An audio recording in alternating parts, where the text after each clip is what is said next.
दोस्तों, आज की कहानी का शीर्षक है शिक्षक। सर, मुझे पहचाना? कौन? सर, मैं आपका स्टूडेंट, 40 साल पहले का। ओह अच्छा, आजकल ठीक से दिखता भी नहीं है, याददाश्त भी कमजोर हो गई है, इसलिए नहीं पहचान पाया। खैर, आओ बैठो। क्या करते हो आजकल? उन्होंने उसे प्यार से बैठाया और पीठ पर हाथ फेरते हुए पूछा। सर, मैं भी आपकी तरह ही टीचर बन गया हूँ। वाह, यह तो अच्छी बात है, लेकिन टीचर की नौकरी तुम्हें कैसे पसंद आई? सर, जब मैं 7वीं कक्षा में था तब हमारी क्लास में एक वाकया हुआ था, उससे आपने मुझे बचाया था। मैंने तभी टीचर बनने का इरादा कर लिया था। वो वाकया मैं आपको याद दिलाता हूँ, आपको मैं भी याद आ जाऊंगा। अच्छा, क्या हुआ था? सर, 7वीं में हमारी क्लास में एक बहुत अमीर लड़का पढ़ता था, जबकि हम सब बाकी बच्चे गरीब थे। एक दिन वह बहुत महंगी घड़ी पहनकर आया था और उसकी घड़ी चोरी हो गई थी। कुछ याद आया सर? 7वीं कक्षा में?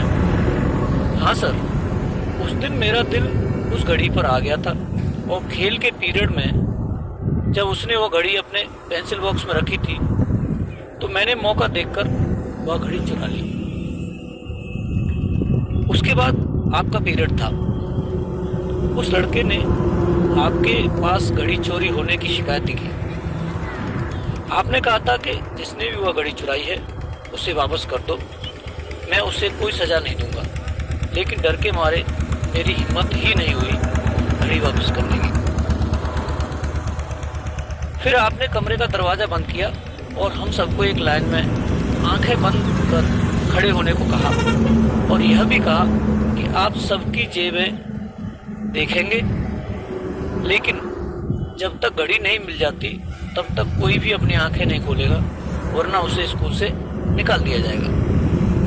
हम सब आंखें बंद कर खड़े हो गए। आप एक एक कर सबकी जेब देख रहे थे। जब आप मेरे पास आए तो मेरी धड़कन बहुत तेज होने लगी। मेरी चोरी पकड़ी ही जानी थी।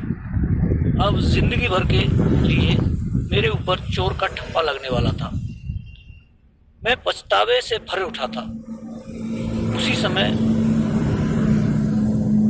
जान देने का इरादा कर लिया था, लेकिन मेरी जेब में घड़ी मिलने के बाद भी आप लाइन के आखिर तक सबकी जेब देखते रहे और घड़ी उस लड़के को वापस देते हुए कहा, अब ऐसी घड़ी पहनकर स्कूल नहीं आना और जिसने भी यह चोरी की थी वह दोबारा ऐसा काम न करे।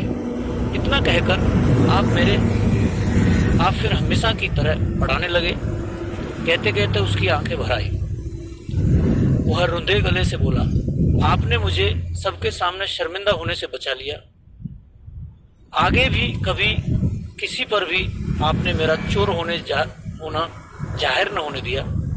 आपने कभी मेरे साथ कोई फर्क नहीं किया। उसी दिन मैंने तय कर लिया था कि आपके जैसा टीचर ही बनूंगा। हाँ, मुझे याद आया। उनकी आंखों में चमक आ गई। फिर चकित होकर बोले, लेकिन बेटा, मैं आज तक नहीं जानता कि वह चोरी किसने की थी, क्योंकि जब मैं तुम सबकी तलाशी ले रहा था, जेब में घड़ी खोज रहा था, तब मैंने अपनी आंखें भी बंद कर ली थी। यही इस कहानी का मोरल है। मित्रों, आज की कहानी का शीर्षक है